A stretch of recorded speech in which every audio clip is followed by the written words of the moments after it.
Bonjour à toutes et à tous, mesdames et messieurs, chers téléspectateurs.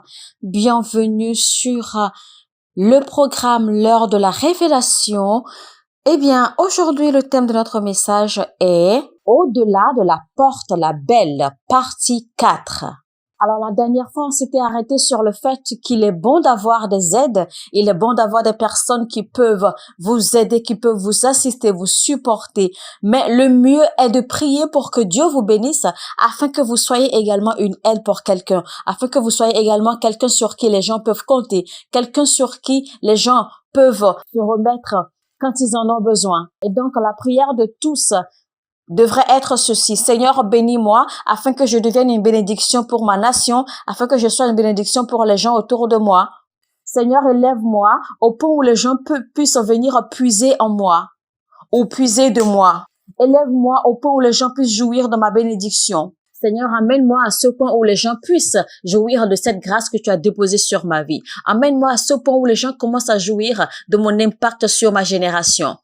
Je ne veux pas seulement que tu me donnes des aides, Seigneur, mais je veux être aide pour d'autres personnes. Je veux être cette personne qui assiste d'autres. Alléluia. Alors la Bible nous fait comprendre qu'ils sont entrés dans le temple à la 9e heure qui était l'heure de la prière. Écoutez ceci, chers amis. Si vous devez aller au-delà de la porte, la belle, vous devez croire au temps. La Bible dit dans le livre de Psaume 102, verset 13, « Tu te lèveras, tu auras pitié de Sion, car le temps d'avoir pitié d'elle, le temps fixé est à son terme. » Donc, la miséricorde facilite le temps. La Bible parle ici d'avoir pitié de Sion. Et avoir pitié de Sion, en fait, parle de la miséricorde. Donc, quand la miséricorde se montre, le temps se manifeste. La Bible dit dans Ecclésiaste 3, verset 1, qu'il y a un temps pour toutes choses. Et quand on évolue vers le verset 11, il dit, « Il fait toute bonne chose en son temps. » Il fait toute bonne chose en son temps. Donc, le temps apporte la beauté. Il est dit dans Ecclésiaste 9, verset 11, « J'ai encore vu sous le soleil que la course n'est point aux agiles, ni la guerre aux vaillants, ni le pain aux sages, ni la richesse aux intelligents, ni la faveur aux savants, car tout dépend pour eux du temps et des circonstances. » La Bible dit, et tout dépend pour eux du temps et des circonstances. Donc, ce qui veut dire que le temps vous fait paraître. Le temps fait que vous vous manifestez. Retenez qu'il y a un temps destiné, accordé à chaque personne sur la terre pour faire chaque chose. Mais il y a un paradoxe ici. Ecclésiaste 3.11 nous dit qu'il fait toute bonne chose en son temps. De cela, nous voyons clairement l'explication que chaque personne a un temps. Maintenant, voici un autre verset nous dit ceci, dans Jean chapitre 2, que Jésus était au mariage aux noces de Cana. Et le vin étant fini, la mère de Jésus-Christ s'approcha de lui et dit qu'il n'y a plus de vin.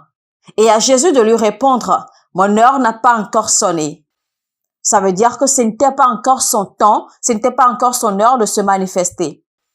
Et à la mère de se diriger vers les gens et pour leur dire ceci, « Tout ce qu'il vous dira de faire, faites-le. » Et après qu'elle ait donné cette instruction, le même Jésus qui a dit auparavant que son heure n'était pas encore arrivée, après qu'elle ait donné cette instruction, Jésus-Christ a obéi à l'instruction et à ce moment-là, son heure a sonné. Comment expliquez-vous tout ceci alors? Un autre verset dit qu'il y a un temps pour chaque personne, pour chaque chose. Et un autre verset de dire que votre temps peut être à tout moment. Votre heure peut sonner à tout moment. Cela ressort simplement ceci. Chaque fois que vous obéissez aux instructions, votre heure sonne. Votre temps arrive à ce moment-là. Donc, votre temps peut être demain matin. Votre temps peut être cet après-midi. Votre temps peut être ce soir. Votre temps peut être maintenant, à l'instant même où vous écoutez ce message. C'est à vous de décider. C'est à vous de déterminer votre heure. Il est à vous de décider quand votre heure sonne. Et quand la Bible nous dit qu'il fait toute bonne chose en son temps. La Bible a bien dit en son temps, pas à votre temps. Et vous ne connaissez pas son temps à lui, à moins que vous obéissez à ses instructions. Donc, quand vous obéissez à ses instructions, vous verrez son temps, son heure à lui se manifester. Donc, chaque fois qu'une parole a été donnée, chaque fois qu'une instruction a été donnée, chaque fois qu'un décret a été fait, donc chaque fois que Dieu vous instruit directement ou Dieu vous instruit à travers la bouche d'un homme de Dieu et que vous obéissez à cette instruction, ce n'était pas seulement Jean, Jésus-Christ et sa mère qui étaient invités aux noces de Cana. 6 jarres vides étaient aussi invités. Ces 6 jarres ont été amenées aux noces sans même savoir qu'on aurait besoin d'elles. En fait, la Bible n'a pas dit que le vin était fini. La Bible a dit qu'il n'y avait plus de vin. Ça veut dire que quelqu'un a pris les vins. Quelqu'un a volé les vins ou les jarres de vin. Donc, en clair, physiquement, dans la vie physique, si je ne peux pas arrêter ton mariage, je peux le rendre laid ou je peux le rendre non intéressant. Quand ils sont arrivés aux noces, il n'y avait plus de vin. Et c'est alors que Jésus fit le miracle de vin. Et après ce miracle, Jésus-Christ a dit, avant toute chose, apportez le vin au gouverneur. Parce que Jésus-Christ s'est dit, le miracle de ce vin doit devenir une nouvelle qui doit être publiée. C'est une nouvelle que tout le monde doit savoir. Les gens n'apprennent pas l'histoire de votre changement, l'histoire du changement de votre situation, du changement de votre vie, parce que personne n'a jamais essayé de porter la nouvelle au public. Les gens n'apprennent pas l'histoire de votre élévation quand quelqu'un de rang important de la société n'apporte pas votre élévation au public ou à la lumière. C'était le gouverneur qui a apprécié en premier le miracle de vin de Jésus-Christ. Et c'était lui qui a porté la nouvelle au public. C'est pour cela que tout le monde a dû suivre le vin et tout le monde a dû simplement obéir, apprécier le vin et tout le monde s'est tu. Il y a quelque chose au-dedans de vous. Vous portez quelque chose en vous. Il y a un talent en vous. Il y a un don qui sommeille en vous. Mais personne n'est au courant de cela. Personne ne le voit parce que ce sont des gens sans importance qui en parlent, qui en discutent. Mais Dieu veut exposer vos talents à un gouverneur. Dieu veut exposer vos talents et vos dons à un président. Dieu veut que quelqu'un qui a une voix dans la société, quelqu'un que tout le monde peut écouter dans la société, vous annonce enfin. Il y a une voix majeure de la société qui s'apprête à annoncer vos talents, qui s'apprête à annoncer vos dons. Alléluia. Maintenant, le temps révèle les motifs. Le temps révèle les motivations. Le temps guérit les blessures. Venons-en maintenant au 5e point. Si vous voulez aller au-delà de la porte la belle, vous aurez à combattre le retard. L'un des esprits du retard est le syndrome du presque, c'est-à-dire une réussite qui presque se manifeste mais ne se manifeste pas. Une bénédiction qui presque se manifeste mais ne se manifeste pas finalement. Le temple était un lieu de la puissance de Dieu. C'était un lieu de miracle. C'était un lieu où la présence de Dieu mouvait tout le temps. Et pourtant, ce monsieur était si près du temple. Connaissez-vous la douleur que l'on peut ressentir quand vous êtes si près du but? Vous êtes si près d'une chose, mais que vous ne pouvez pas y avoir accès. Donc, vous avez à combattre le retard. La Bible dit dans Exode 32, verset 1. Le peuple, voyant que Moïse tardait à descendre de la montagne, s'assembla autour d'Aaron et lui dit, « Allons, faisons-nous un Dieu qui marche devant nous, car ce Moïse, cet homme qui nous a fait sortir du pays d'Égypte, nous ne savons ce qu'il est devenu. » Alors, ce verset vient rendre invalide la parabole qui dit, « Le retard n'est pas un refus. » C'est faux, ce n'est pas vrai. Ce n'est pas vrai car si l'on n'en finit pas avec le retard, il devient un refus. Si l'on ne gère pas proprement le retard, ça devient un refus.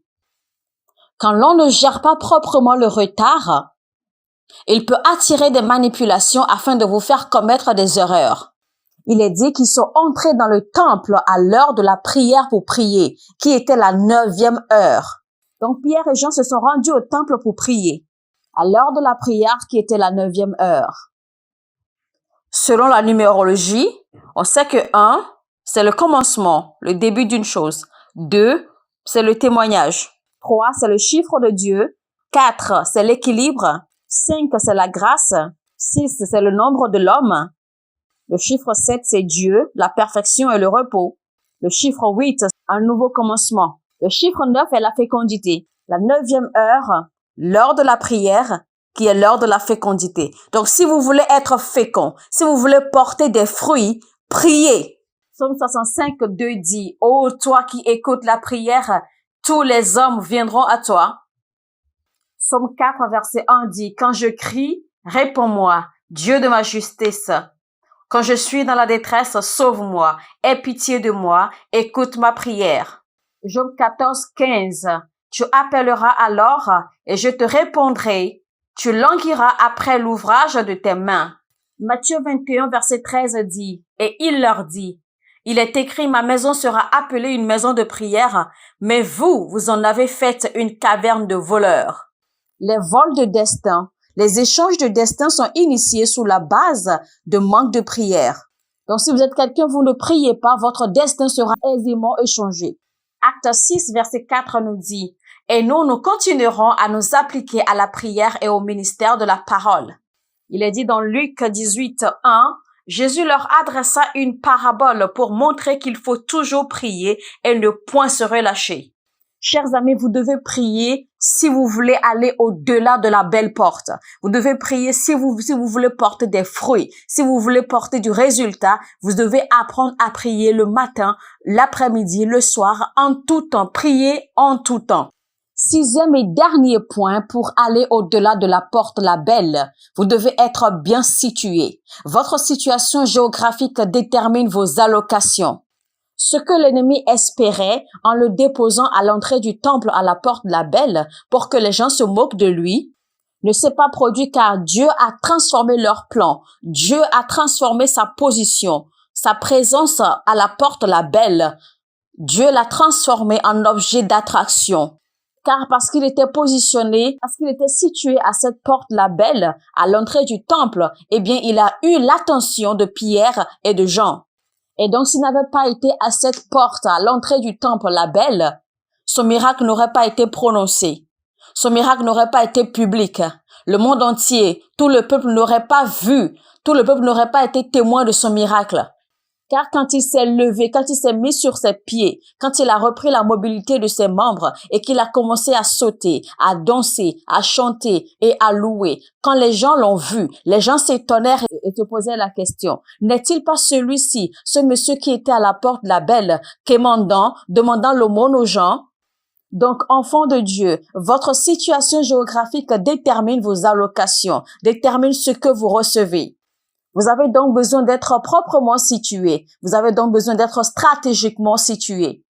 Maintenant, je viens déclarer cette parole sur vos vies. Toute situation géographique à laquelle les problèmes de la vie, les défis de la vie, les circonstances, les souffrances vous ont déposé, toute mauvaise situation géographique à laquelle les tribulations de la vie vous ont déposé, je vous resitue au lieu de votre destin. Je vous repositionne au lieu de votre destin. Maintenant, la première et meilleure situation géographique où l'on peut se retrouver pour son destin, c'est la maison de Dieu. Vous avez donc besoin d'être repositionné, d'être resitué en sa présence. Maintenant, parlant de la présence de Dieu, on ne parle pas forcément d'une église, d'un bâtiment physique, non.